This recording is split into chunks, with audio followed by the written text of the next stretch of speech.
ግልጽ በሆነ መንገድ በደንብ መነገር ያለበት ከዚህ ካምፓኒ ላይ አብይ አህመድ በእጃዙር አክሲዮን ገዝቷል።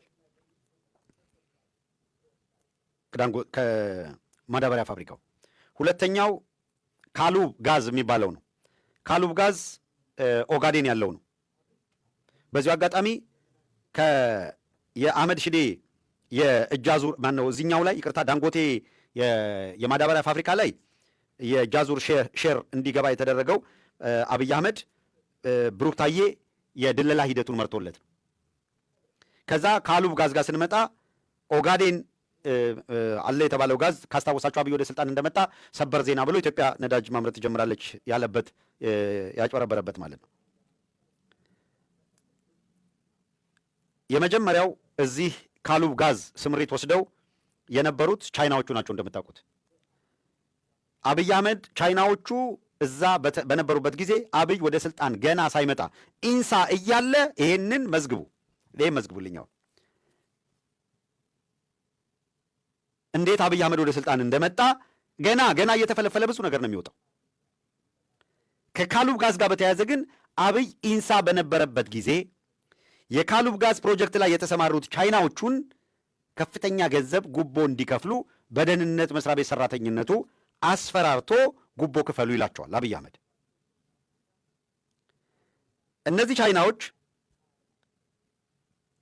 ጉቦ ክፈሉ ብሎ አብይ ጫና ሲያደርግባቸው የጠየቀውን ያህል ገንዘብ አንከፍልም ብሎ በተፈጠረ ጸብ ጉዳዩ ፍርድ ቤት ይሄዳል።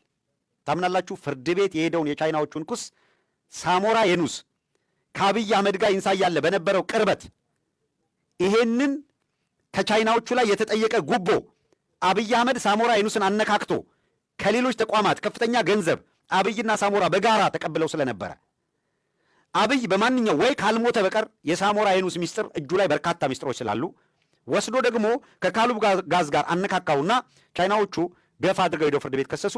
መጨረሻ ላይ ሳሞራ የኑስ ክሱ እንዲዘጋ እንዲድበሰበስና አብይ አህመድ ላይ ክስ እንዳይቀጥል ያደረገው ሳሞራ የኑስ ገና አብይ አህመድ ኢንሳ እያለ።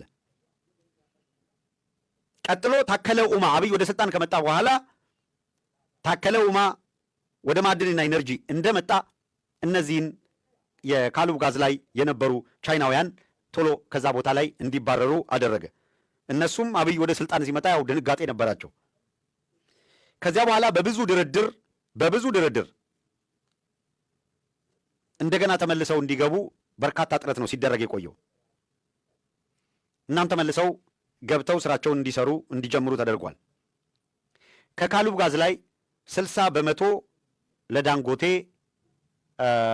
ሼር ተሽጧል ተባለ። ከካሉብ ጋዝ ላይ 60 በመቶ 40% ግን የኢትዮጵያ ኢንቨስትመንት ኤንድ ሆልዲንግ ካምፓኒ ያ ማለት እነ ዶክተር ብሩክ ታዬ ጨመደዱት ማለት ነው። 40% የኢትዮጵያ ኢንቨስትመንት ሆልዲንግ ካምፓኒ፣ 60% ዳንጎቴ። እዚህ ጋር እንዴት አድርገው እነ አብይ አህመድ አገሪቷን እንደሚጠርቧት አሁን እዩ። ኢንቨስትመንት ሆልዲንግ ካምፓኒ ለራሱ ይዞት ከነበረው 40% ላይ 800 ሚሊዮን ዶላር አክሲዮን ማነው በፐርሰንት ሸጥኩኝ ካለኝ አክሲዮን ላይ 800 ሚሊዮን ዶላር ሽጫለሁ አለ። ለማን?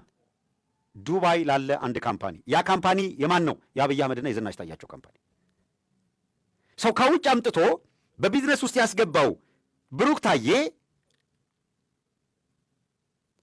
የኢንቨስትመንት ሆልዲንግ ካምፓኒ 40 የሀገሪቷን አሉ የሚባሉ የልማት ድርጅቶች ከያዘ በኋላ ከነዳጅ ጋር በተያዘ ለዳንጎቴ 60% ሰጥተው 40% ያዙ። የ40%ቱን 800 ሚሊዮን ዶላር ከ40%ቱ ላይ 40%ቱ ሙሉን ነው ወይ ከፊል ነው ምንም የታወቀ ነገር የለም። ግን 800 ሚሊዮን ዶላር በአክሲዮን ሽጫለሁ አለ። ኢማጂን የአብይ አህመድ ድርጅት ዱባይ ያለው የአብይ አህመድ ካምፓኒ ኢትዮጵያ መጥቶ በእጃዙር የ800 ሚሊዮን ዶላር ሼር ከኢትዮጵያ ኦጋዴን ከሚገኘው ጋዝ ነዳጅ ላይ ሼር ገዝቷል። አሳዛኙ ነገር ይሄ ብቻ አይደለም። ይሄ 800 ከፍለናል ያሉት 800 ሚሊዮን ዶላር አሁን ተመልሶ እነ ብሩክ ኢንቨስት አደረግነው ዲፖዚት ከፈልን ብለው መልሰው እዛው ዱባይ ክፍያውን ለፈጸመው ለአብይ አህመድ ካምፓኒ መልሶ ይሄ ገንዘብ ይወጣል ከሀገር ተመልሶ ይሄዳል። ልክ ይሄንን ከምን አይነት ልምምድ ጋር አድርጋችሁ ታዩታላችሁ መሰላችሁ?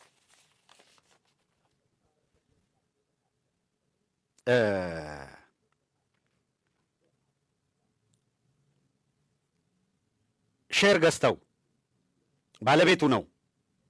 ከዛ በኋላ መልሰው ያንን ገዝተውበታል የተባሉትን በመመለስ ረገድ የኢትዮጵያ ንግድ ባንክ ባጫ ጊና፣ አሁን አቤሳኖ ነው አይደል ያለው በስልጣን ላይ፣ ባጫ ጊና የሚባል ሰው መደቡ። አለማየሁ ከተማን ጨምሮ በርካታ የኦሮሞ ተወላጅ የሆኑ ባለሀብቶች ያለምንም ኮላተራል የፈለጉትን ያክል ገንዘብ እንዲወስዱ ታዘዘ። ከዚያ ቀጥሎ የተመለመሉና ሀብት ማፍራት አለባቸው ብሎ አብይ ለእኔ ታማኝ ናቸው ያላቸውን አካላት መለመላ መጣ። የኢትዮጵያ ንግድ ባንክ ለእነሱ በገፍ ገንዘብ እንዲሰጣቸው ታዘዘ። ጉምሩክ ላይ አዳነች አቤቤ ነበረች ያኔ እንደምታውቁት የገቢዎችና ጉምሩክ። በዚያ በኩል የንግድ ስርዓቱ ላይ የፈለጉትን እንዲያደርጉ ተመቻቸላቸው። አዲስ አበባ ላይ ታከለ ኡማ ነበረ። የሚፈልጉት መሬት እንዲመሩ ተደረገ። መልታይ ሚሊዮነር ቢሊዮነር ተፈጠሩ ማለት ነው።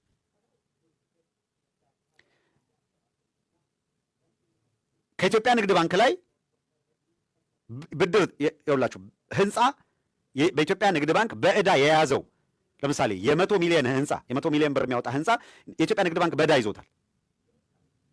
ሶ ኤክስ የሚባለው አብይ አህመድ የፈቀደለት ሰው ያንን ህንፃ እንዲወስደው ምን ይደረጋል? በዕዳ የያዘው ንግድ ባንክ ነው። ከንግድ ባንክ 100 ሚሊዮን ብር ብድር እንዲሰጠው ይደረጋል ለተወሰነለት ሰውዬ። ከዛ የ100 ሚሊዮን ብሩን መልሶ ከንግድ ባንክ ያለ ኮላተራል ወስዶታል። ብድሩን መልሶ ለንግድ ባንክ ይሰጠውና ህንፃውን ወስዶታል ሰውየው ከንግድ ባንክ ላይ ገዛሁት ብሎ። ከንግድ ባንክ የወጣው ገንዘብ መልሶ ለንግድ ባንክ ተሰጥቶታል። ያ የመለሰው ሰውዬ ብድር ተበድሯል ይባልና በአመቱ መጨረሻ የተበላሸ ብድር ካታጎሪ ውስጥ ይገባል። ሰውየው በዕዳ አይጠየቅም፣ ንግድ ባንክ ከስሯል የሚባለው። በሁለት ዓመት ጊዜ ውስጥ ንግድ ባንክ የነበረውን ካፒታል በሙሉ ሙልጭ አድርገው አልቆለታል። ንግድ ባንክ ከሰረ ተባለ። እያንዳንዷ እንቅስቃሴ ላይ እንዴት አድርገው እንደዘረፉት ፈጣሪ ይወቅ። ማለት እንደው የማይታወቅ ነው ፈጣሪ ይወቀው እያለ አይደለም ያለ ነው። እንዴት አድርገው እንደዘረፉት መረጃውን ይዘን አደባባይ ስለወጣን ማለት ነው።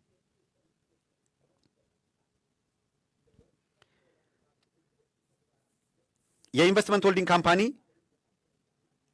ሸጥኩት ያለው 800 ሚሊዮን ግን ጠብቁን፣ 800 ሚሊዮን ዶላር በሆነ መንገድ ከሀገር ወጣን የሚባለው እንከታተላለን። በምንም መንገድ በየትኛውም መንገድ ይሁን ቢያንስ ግን እየተመዘገበ በመረጃ እየተያዘ እንዲቀጥል እናደርጋለን። የአብይ አህመድ ካምፓኒ ብሩክ የሚባል ሰው አስቀምጠው እንዴት አድርገው በመዋቅር እየዘረፉት እንደሆነ፣ እንዴት አድርገው ሀገሪቷን እየተጫወቱባት እንደሆነ በዚህ መረዳት ይቻላል። ማህበረሰቡ በሌሎች ማህበረሰብ እንዲጠላ ማድረግ ነው ያለው። ሌሎች ማህበረሰቦች እነሱ ባሰቡት ፕሮጀክት መሰረት ማህበረሰቡን ካልጠሉት ደግሞ በሀገር ደረጃ አገሪቷ ተጽዕኖ ፈጣሪ እንዳትሆን ማህበረሰቡ በኢትዮጵያ ደረጃ ያለውን ተጽዕኖ መቀነስ ማጥፋት ነው ያለው። በኢትዮጵያ ደረጃ ተጽዕኖ ያለው ማህበረሰብ ተብሎ የተፈረጀው ማን ነው? ሐቅ አቋን እንነጋገር። በኢትዮጵያ ውስጥ ማህበረሰቡ ያለውን የተጽዕኖነት ደረጃ ማውረድ ሲል ምን እያለ ነው ያለው? የኢትዮጵያ መልክና ቅርጽ አማራውን ይመስላል እኛ የለንበትም የሚል ኮምፕሌን ያላችሁ አይደለም። አብይ አህመድ ያደረገውን እያንዳንዷን እንቅስቃሴ ሄድ ዶሮ ወጥን ሲያጥላላልህ ነበር አይደለም። የቡሄና የቁጣጣሽ ግጥምና ዘፈኖችን ጭምር ሲያጥላላልህ ነበር አይደለም። ይኸውልህ ዶሮ ወጥ ባህልህ ነው፣ ባህልህን የሚያጥላላው በምናምን ጊዜ አንዴ በዓል ጠብቀህ ለበዓሉ ድምቀት የምታደርገውን ነገር ነው እየመረጠ በተለየ ሁኔታ እንዴት እሴቶቹን እንደሚያጠቃ ተመልከት። እምነቱስ የኦርቶዶክስ እምነት እስልምና ሲሆን ደግሞ የሱፊያው እምነት ነባሩ እስልምና የጥቃት ታርጌት ነው በኦህዴዶች በኩል። ለምን? የአማራ ነው ተብሎ ስለሚፈረጅ። አህመድ ዲን ጀበል ትላንት ስናሰማችሁ የነበረ ከበቂ በላይ ነው። ግን የትኛውን ማህበረሰብ ነው? በሀገር ደረጃ ተጽዕኖ ፈጣሪ ስለሆነ መጀመሪያ በግለሰብ ደረጃ ኤሊቶቹን ምታ፣ ከዛ በቡድን ደረጃ ያሉትን ቡድኑን ምታ፣ ከዛ ማህበረሰቡን ምታ። ካልሆነ ሌላው ማህበረሰብ ተጽዕኖ እንዲቀር ማድረግ ካልቻለ በምንድን ነው ተጽዕኖ የሚቀረው?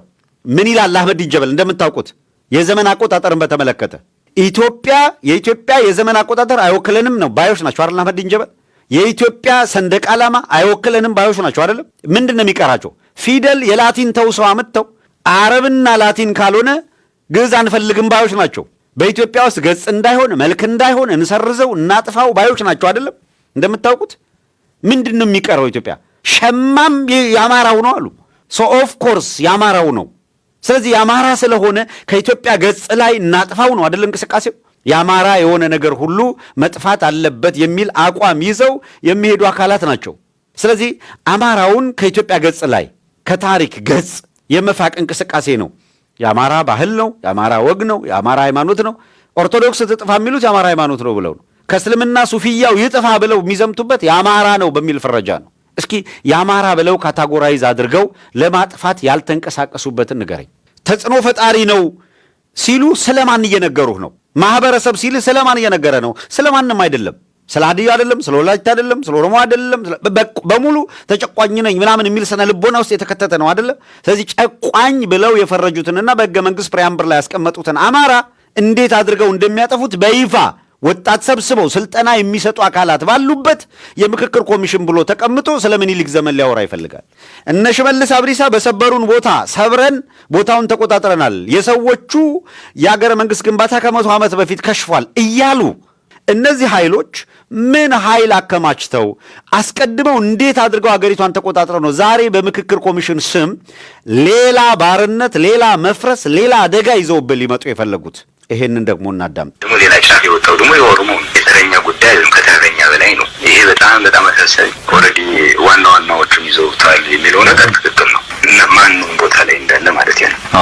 አሁን ባለው የኢትዮጵያ ሁኔታ ግን መከላከያ ምንም ሊያደርግ አይችልም። አወቃቀሩ ዘር ነው። አማራ ላይ ያለው ሰው ሌላውንና እኔ እኮ ባለኝ ተጽዕኖ በአንድ ኬስ ካወጣ አልኩ ሊወጣ የሚችል በቃ በኢትዮጵያዊነቱ እዛ ሆኖ እንደ ኢትዮጵያነት የተገነባ አርሚ አይደለም። አሁን እነሱ የመቀሌው ግሩፕ ሲያደርጉት የነበረውን ነገር ነው ለመድገም እየሞከሩ ያሉት። ሶሊት ግን እዚህ ኤክሰርሳይዝ የተደረገ ስለሆነ ፌል ያደረገ ታክቲክ ማንም መከላከያ ያለ ሰው አይቀበላቸው። ከሚገርም በጣም ፕሮፌሽናል እጅግ በጣም የተማሩ ኦፊሰሮች አሉ። እነሱን እያወጡ ነው እንግዲህ ኦሮሞዎቹን እየተኩ እያስገቡ ያሉት። ይህ በጣም አሳፋሪ።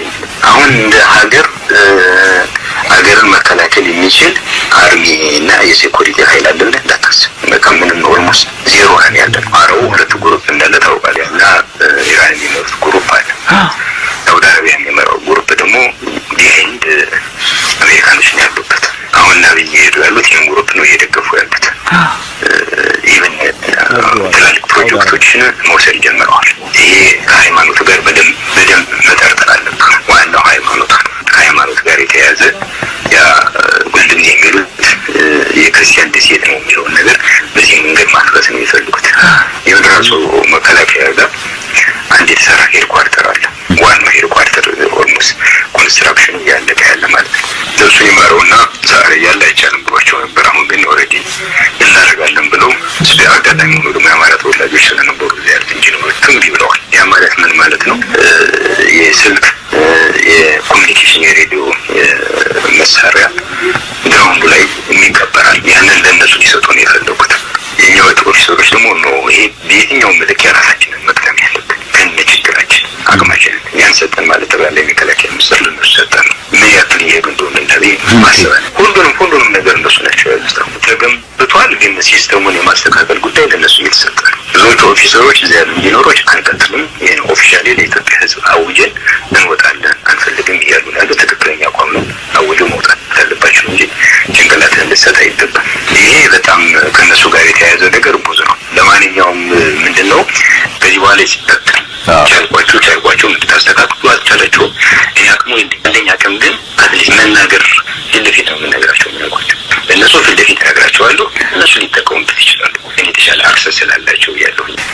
እነ ጀነራል አበባው አሁን በቁሙ የሞተ ሰው ስለሆነ ይሄንን ሀቅ ይዞት ነው የሞተው። በቁሙ የሞተው የኦህዴድ የፖለቲካ ሰራዊት ነው። በኢትዮጵያ ውስጥ ስምሪት ወስዶ የትም ቦታ እየተዋጋም የሚፈልገውን የፖለቲካ እንቅስቃሴም እያስፈጸመ ያለው። ስለዚህ የኢትዮጵያ የሚባል ሰራዊት የለም ስንል በፍረጃ ሳይሆን በራሳቸው አንደበትና ተግባር ነው። ስመኘው ለእኔ ሰማዕት እንደ ዮሐንስ እንደ ቴዎድሮስ። ስመኘው ሰማዕት ነው እንደ ቴዎድሮስ እንደ ዮሐንስ አለ። እንደ አፄ ቴዎድሮስ እንደ አፄ ዮሐንስ ነው። እንደ አፄ ቴዎድሮስ እንደ አፄ ዮሐንስ ሁሉ ስመኘው ሰማዕት ነው ሲል ስዩም መስፍን፣ አብይ አህመድ ደግሞ ጎጃሞች ሆይ አፄ ዮሐንስ ያረጉባችሁን አትርሱ የሚል ቅስቀሳ ነው የሚያደርገው። ካልተጋረደብህ በቀር ስዩም መስፍን የለም በሕይወት ሞቷል አይደል? አብይ አህመድ ከትላንት በስቲያ ነው ጎጃም ሄዶ ሲቀሰቀስ የነበረው። ከዚያ ቀደም ብሎ ደግሞ ቴዎድሮስን ማን ገደለው፣ ማን ነው፣ እነማን መርተው ሲል ሰምታችሁታል። እንደዚህ ካለ ወንበዴ ቡድን ጋር ነው ትግል የተገጠመው። አገሪቷን ከጥፋት ለማዳን ጥረት የሚደረገው እንዲህ ካሉ ወንበዴዎች እጅ ፈልቅቆ ለማውጣት ነው። ይሄ ጎጃምን አውደማለሁ ብሎ የገባ ሰራዊት በልኩ እየተከረከመ የድርሻውን እያገኘ ይሄ አውዳሚ ጦርነት ላልተቋረጠ ጊዜ ከ3 ዓመት በላይ እየተደረገ ባለበት ሁኔታ ይሄ አልበቃ ብሎ ወደ ትግራይ ለመዝመት አስቀድመን አማራው ላይ ሰፋ ያለ ውጊያ እናካሂድ ነው። በነገራችን ላይ ወደ ትግራይ ለመዝመት ስንል አሁን አድግራት ሄደው ወይም አድዋ ሄዶ ወይ ሽሬ ሄዶ ወይ መቀሌ ሄዶ ይዋጋል ከሚል አይደለም። ስጋት አላቸው። ከትግራይ በኩል ጥሶ ሊመጣ የሚችል ኃይል አለ። እነሱ ሲጅ አድርገው ማስቀመጥ ነው የሚፈልጉት። ክረምቱ እስከሚያልቅ ድረስ ዙሪያ ገባውን ሲጅ አድርገው ቆይተው በነገራችን ላይ አንዱ የጨነቃቸው ወዴዶች የቲፒኤልኤፍ ፋይል ይብዛም ይነስም በ27 ዓመት ውስጥ በአገዛዝ ውስጥ የነበሩ አዋጊዎችም መስመራዊ መኮንኖች፣ ታንክ የሚያሽከረክሩ የሚጠግኑ ባለሙያዎች፣ የሜካናይዝድ ባለሙያዎች ያሉበት ያውቃሉ። ስለዚህ ከዚህ በኋላ አማራ ክልል ላይ ዙ 23 ተማርኮ ታንክ ተማርኮ ሌላ ተማርኮ ዝም ብለው በሆነ መንገድ እናገኘዋለን፣ የሆነ ቦታ ተደብቆ የሆነ ቦታ ተደርጎ እናገኘዋለን ብለው የሚጠብቁትን ብለው ተስፋ የሚያደርጉትን እነሱ ፕላን የሚያደርጉትን መሬት ላይ ያለው እውነታ ምንድን ነው ገልጦ የሚመጣው? ምንድን ነው የሚያሳየን? ነገ ከነገ ወዲያ ይሄንን ትግራይ ላይ ያደርገዋለሁ ቢል ቅድም እንዳልኳችሁ ከታንክ ጋር ከሌላ ሙያ ጋር የፋኖ ትግል እኮ 3 ዓመት ነው። ከሜካናይዜሽን ጋር ገና ልምምር ላይ ያለ ገና ጥናት ላይ ያለ ነው። ስለዚህ ትብብር ከተፈጠረ መግባባት ከተፈጠረ የጋራ ጠላት ብቻ ሳይሆን በጋራ አጀንዳ ጉዳይ ላይ ስምምነት ከተፈጠረ ምን ሊፈጠር እንደሚችል ግልጽ ሆኖላቸዋል። የኦህዴድ ድንጋጤ ሽብር የሚመነጨው ከዛ ነው። የኦህዴድ ፈተና የሚመነጨው ከዛ ነው። ጭንቀቱ የሚመነጨው ከዛ ነው።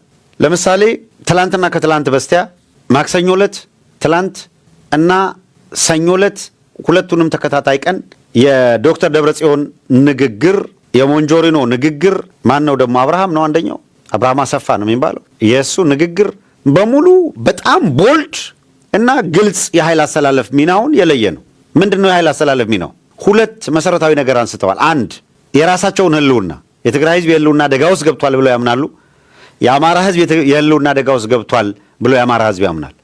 የህልውና አደጋ ከገጠማቸው አካላት ጋር በትብብር በጋራ እንሰራለን እንቆማለን የሚል አቋም ይዘዋል። ይህንን ይፋ አድርገዋል። በትብብር በጋራ እንቆማለን። ምን ከገጠማቸው? የህልውና አደጋ ከገጠማቸው አካላት ጋር ነው ያሉት። በትብብር እንሰራለን በጋራ እንቆማለን።